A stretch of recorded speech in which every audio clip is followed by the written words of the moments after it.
Welcome to episode number 19. This is the Eternal Vitality Podcast, and today we're going to talk about knee injuries, but in particular, meniscal tear injuries.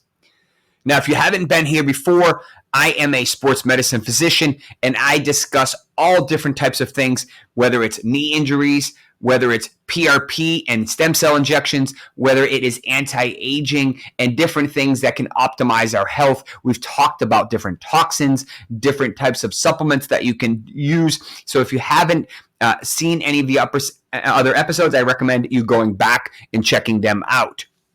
So today we're going to talk about a very, very common injury, a meniscal tear. And we're going to talk about, how is the meniscus shaped? Where is it located in the knee? Why a anterior versus a midbody versus a posterior tear makes a difference? What type of imaging are you going to use? Should you address this? How common is this? When is surgery appropriate, and what other options are there available? I am a non-surgical sports medicine physician, but I don't like to use cortisone or steroids. I prefer options that actually have a potential to change the quality of the tissue in the knee, which is not a traditional approach. When is surgery an option versus maybe that's not in your best interest? What does the data show for these surgeries, and why are certain parts of the knee more prone to getting injuries than others? We're going to cover all of these topics today. Stay tuned. All right, welcome. Let's talk about the knee and the anatomy of the knee. Now, the knee has two meniscus, and if you look at my model right here, it is the blue kind of floating cartilage inside of the knee. We have two forms of cartilage in the knee. We have the meniscus, and then we have what we call articular cartilage. The articular cartilage is the protective layer around a bone. That is what our bone uses to protect itself, and as that starts to wear down, we start to get arthritis as the bone starts to get exposed. The meniscus is two what I call shock absorbers in the knee. We have one on the medial or inside aspect, and then we have one on the lateral or outside aspect. Now, the medial meniscus is twice as common to injure as the lateral meniscus, especially in younger patients. And we're going to talk about that, why that's important in a minute. Now, how common are meniscal tears? About 12 to 14% of the population has a meniscal tear at any given time. But in the younger population, about 5% of the population will have an asymptomatic meniscal tear, whereas in the older population, 67% of them have a meniscal tear that is asymptomatic. So big, huge difference there. The question is, A, when you start feeling it, and B, should you do something about it? And we're going to cover that in a minute. Now, 35% of people over the age of 50 and 60% of the people over the age of 65 have what we call a degenerative meniscal tear, basically wear and tear from your life that is worn down the meniscus, either on the medial, inside, or lateral, outside part of the meniscus, that's going to predispose you to getting arthritis. Now, men are 2.5 to 4 times more likely to have a meniscal tear than women, especially athletes that are involved in twisting or jumping sports. Think basketball, soccer, football, gymnastics. All of those increase the risk of meniscal tears. Now, how important is the meniscus? Now, I'd say 20, 30, 40 years ago, I think the researchers and orthopedic surgeons and the orthopedic industry in general knew it was important, but I don't think they understood how important. Over the last 10 to 15 years or so, I think that has really changed. Now, it does the following things: shock absorption, joint stabilization, load distribution, lubrication. It protects the articular cartilage of the knee, of the bone, and it protects the ACL either directly or indirectly. Now, for load distribution, there are reports that say 70 to 90% of the axial load is dissipated through the meniscus. That's massive.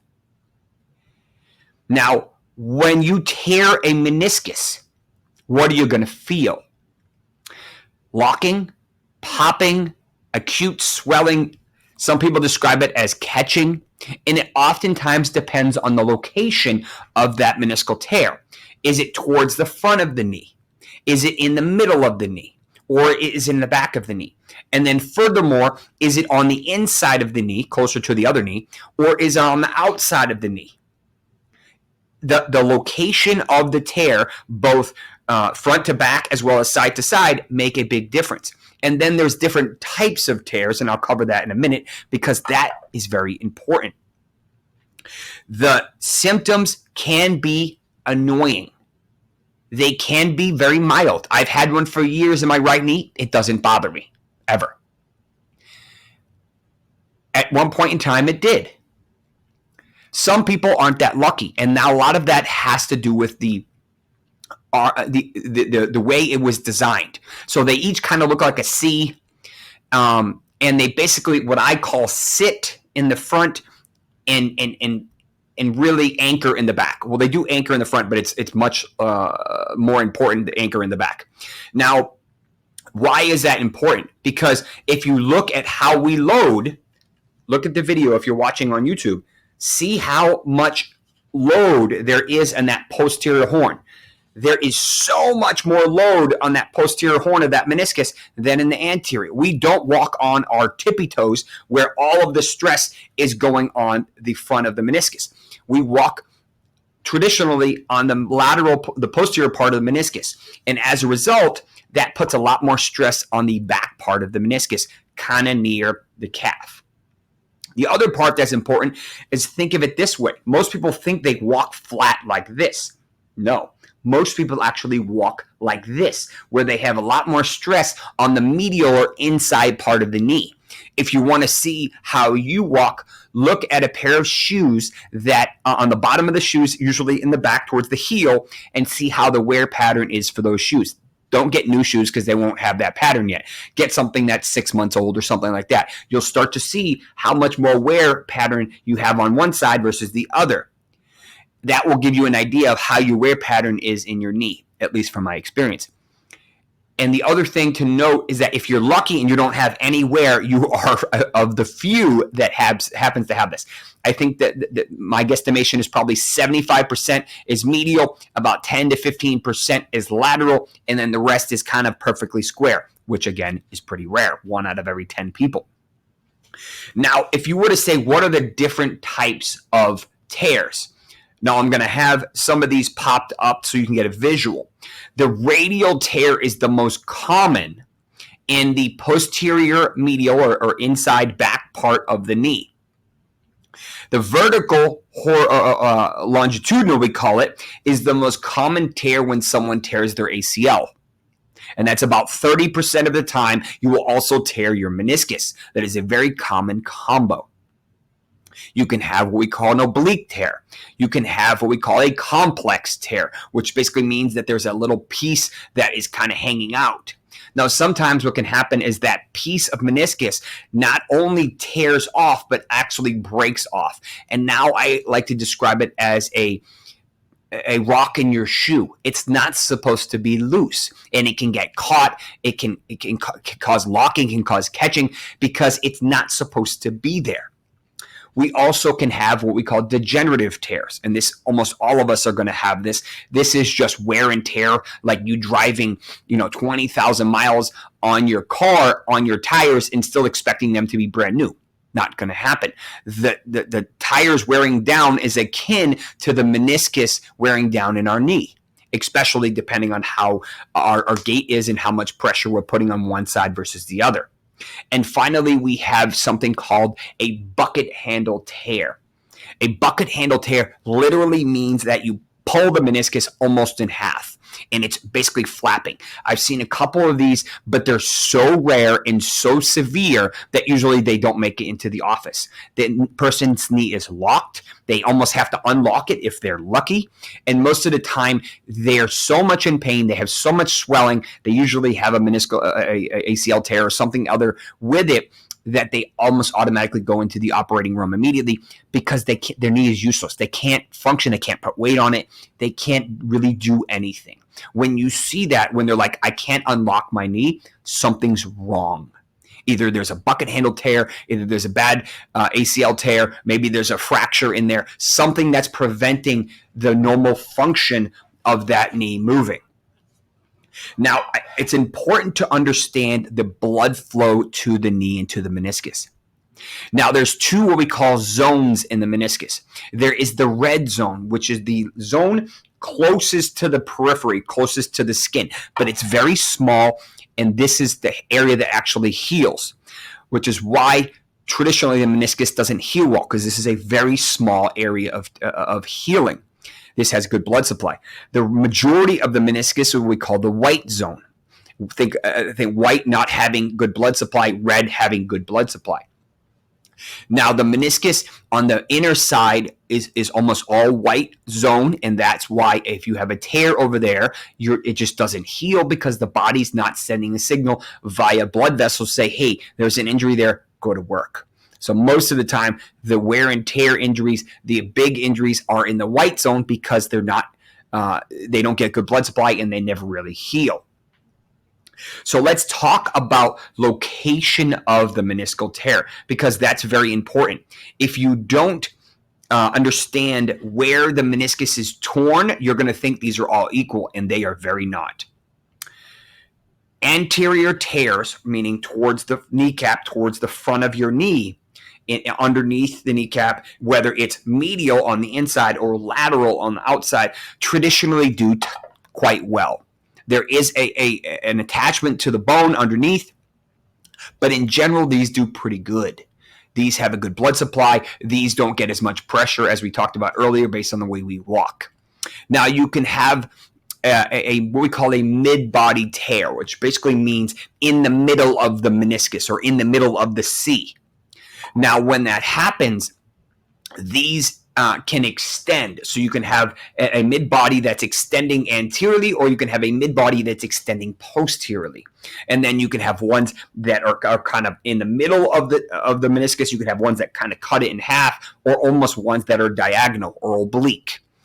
Depending on where it is and how much pressure you have on that part of your knee will likely depend on whether or not it's symptomatic for you. Now, the posterior aspect, or the back part of the knee, what I call the posterior horn, is the most concerning part of a meniscal tear.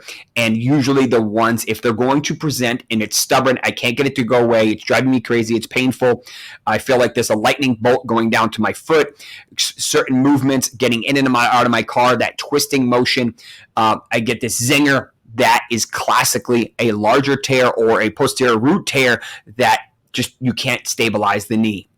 And this is an analogy I usually like to use to give you a good visual. Think if you have an anterior meniscal tear, you're driving an all-wheel drive car and you have a flat in the front. Concerning, annoying, but not likely going to send the car flipping over. Now think of a posterior horn tear. Posterior meaning that's where the meniscus is attached to the bone. And we're going to talk about that more in a sec. When you have a posterior tear, think of this as you driving a rear-wheel drive muscle car, and now you have a rear-wheel flat.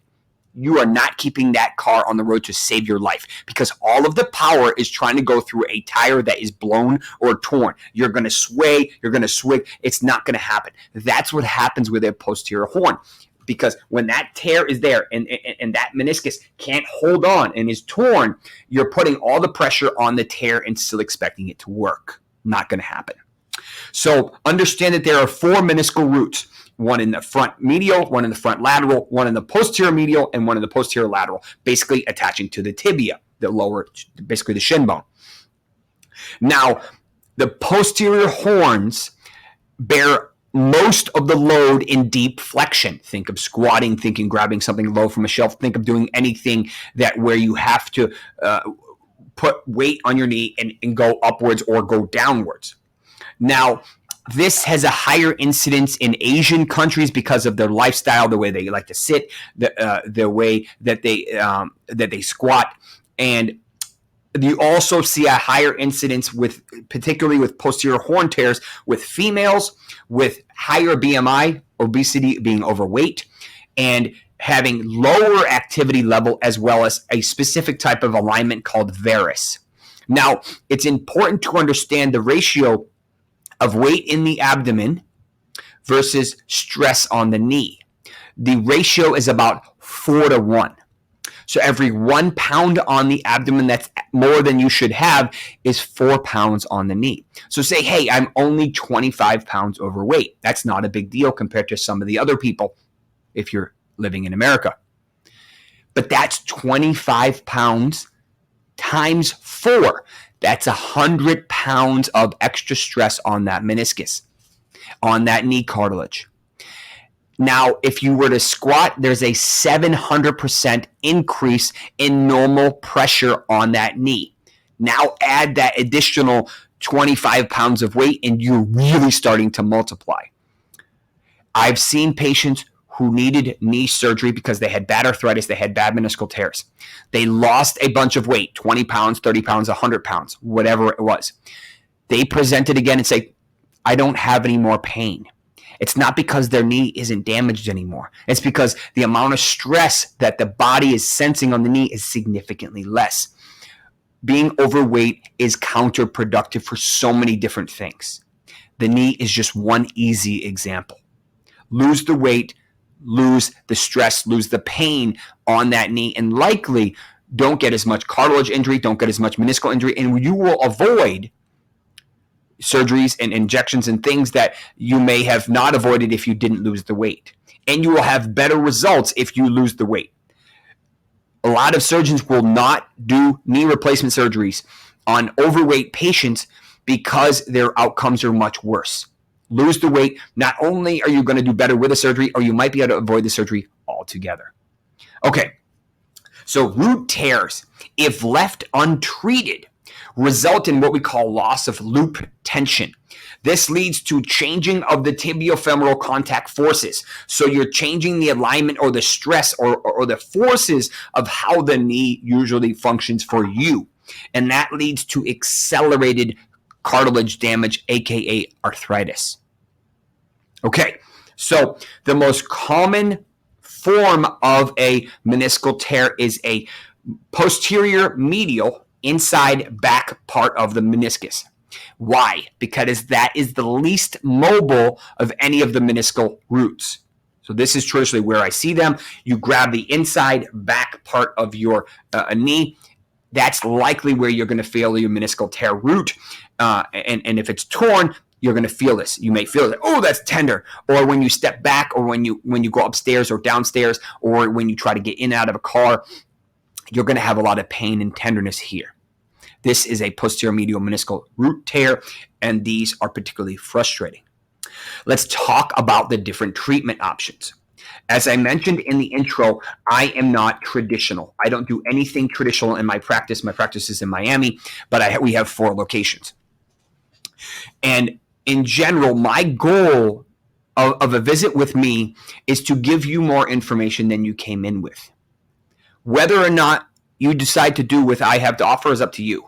But I want you to understand through a 90-minute visit that this injury is way bigger and way more complicated than your 10 to 15-minute orthopedic traditional visit is going to give you.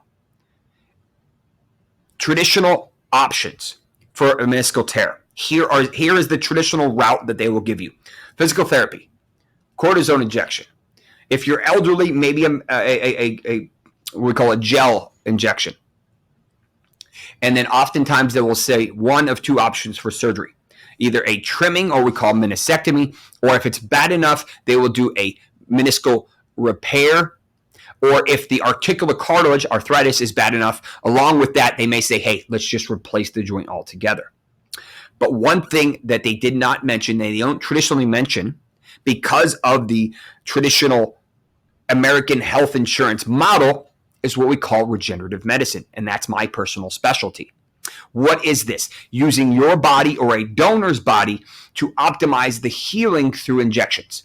Whether it is plasma from your blood, whether it is bone marrow from your hip, whether it's adipose from your fat, usually taken from your flank, or any of the allografts that exist throughout the country and throughout the world, used to inject into that meniscus, into that knee, to significantly improve the strength, decrease the inflammation, and ideally help that articular cartilage from worsening, help to potentially, I wouldn't say regrow the meniscus, but make it much stronger so it can handle the load you're asking it to handle. Now, in my opinion, cortisone or steroid injections are just kicking the can down the road.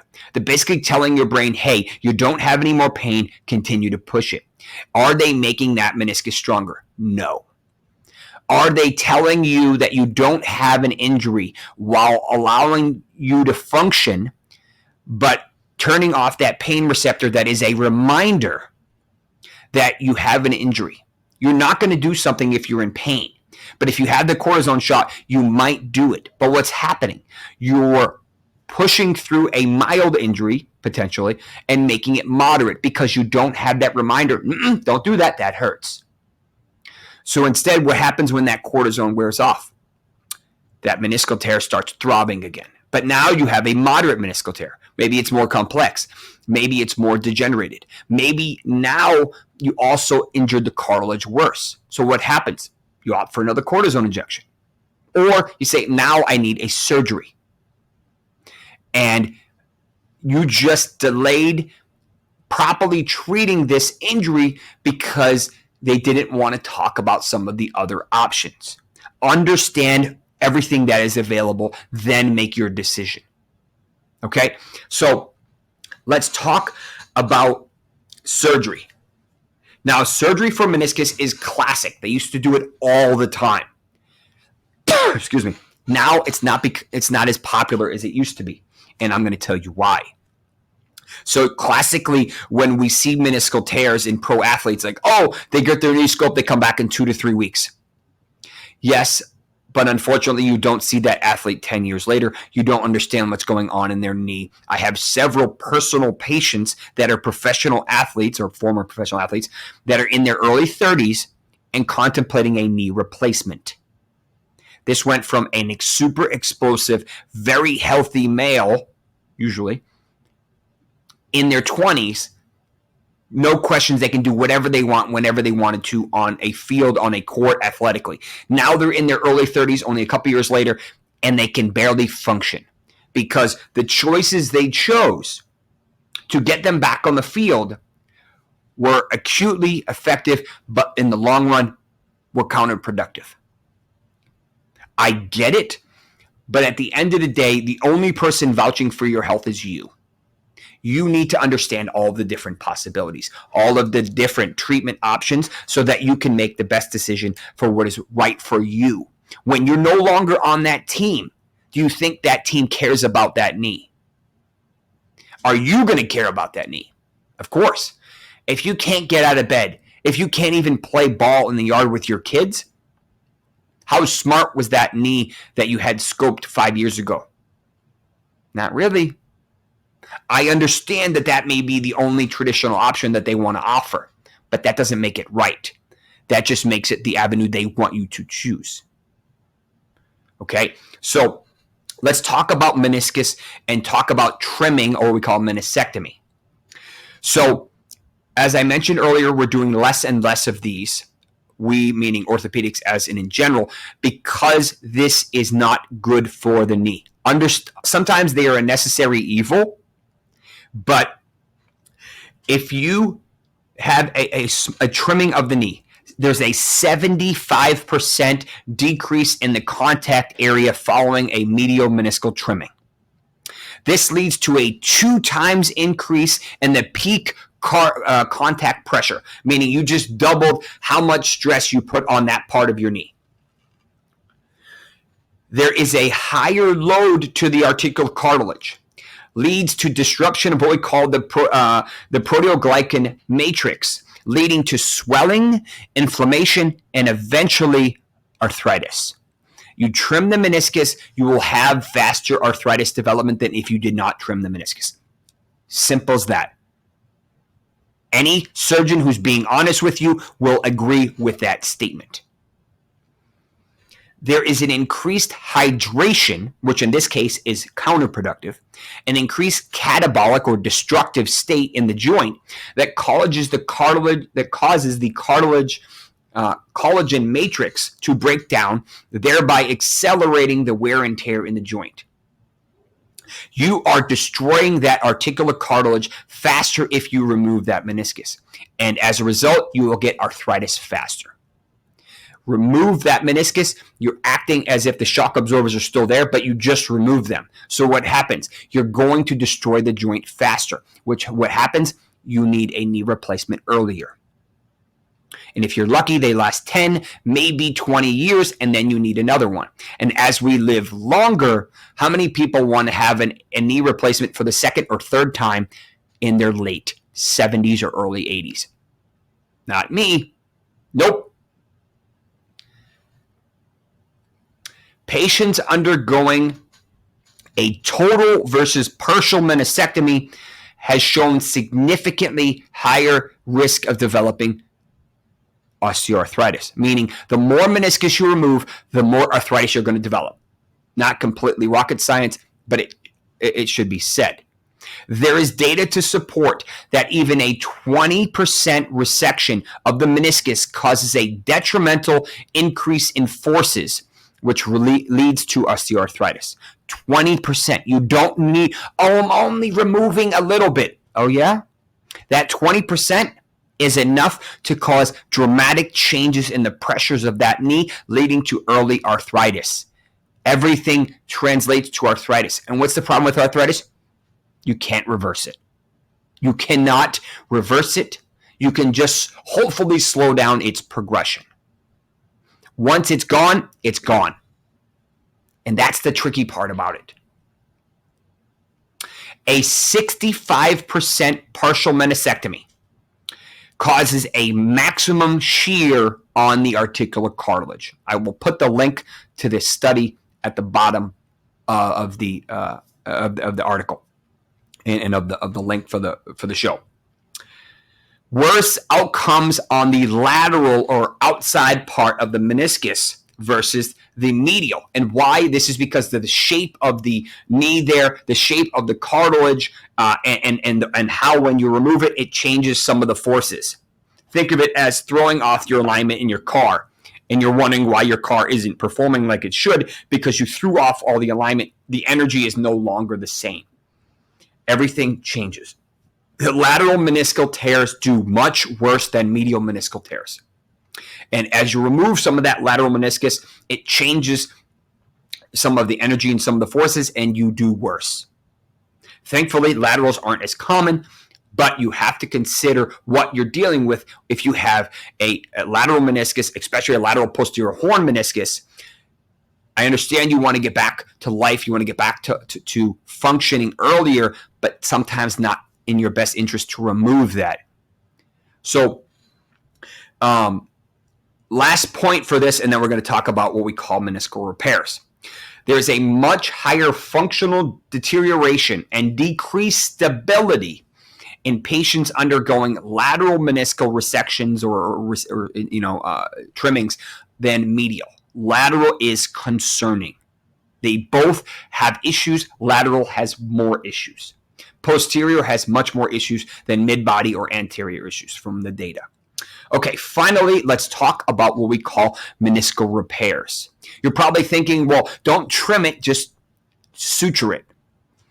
The issue with suturing is that sometimes they don't always take, and they take a long time to heal. You are on crutches, and you cannot put weight on that knee for a while. You are not back to full activity for at least 6 months.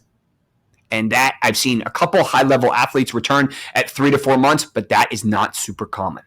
Regular people, it's closer to 6 months, and some people it's even longer than that before they feel normal again.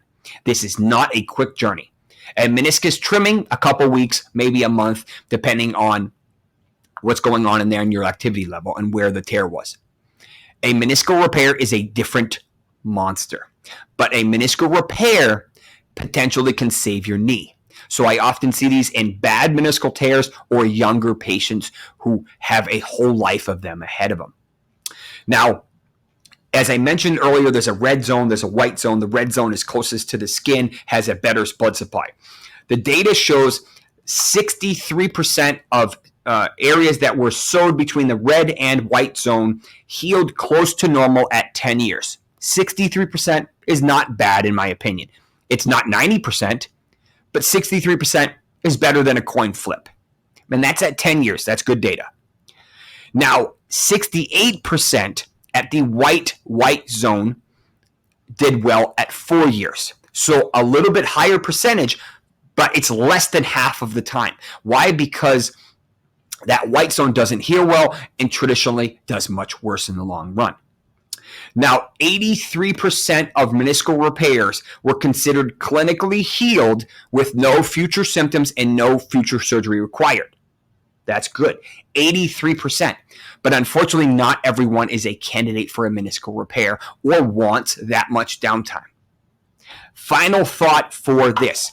Age, gender, chronicity of injury, involved tibiofemoral component, and concomitant ACL reconstruction did not find to be adversely affecting healing rates. Pretty cool. So that is my thoughts on meniscal tears in the knee. Very common, very annoying. Depending on the location of the tear in the knee will depend on how much issues it's going to give you. Closer to the front of the knee, usually not as bad. Medial tears are much more common than lateral tears. Lateral tears are much more concerning. As you get closer to the back, what we call the posterior horn, the more concerning they are. I have several patients that have done either PRP or a stem cell line, an orthobiologic line, that did really well with meniscal tears. Sometimes there's a little piece that needs to be removed just because they can't get it to calm down. If that knee is locking, if that knee is catching, and there's a large piece of meniscus, you can't just do injections. You have to do some type of surgery, whether it's a trimming or a repair. But if it is less than that, consider looking into non-surgical options. You can always have surgery, but once that meniscus is gone, it's gone for good.